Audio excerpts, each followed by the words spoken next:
Arestado ang tatlong katao matapos mambiktima sa Calasiao Public Market gamit ang mga peking pera.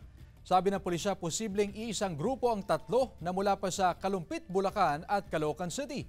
Sa investigasyon, bumili umano ng 1 kilong asukal ang dalawa sa mga sospek gamit ang isang peking 1,000 piso at sinuklian ng biktima ang mga sospek.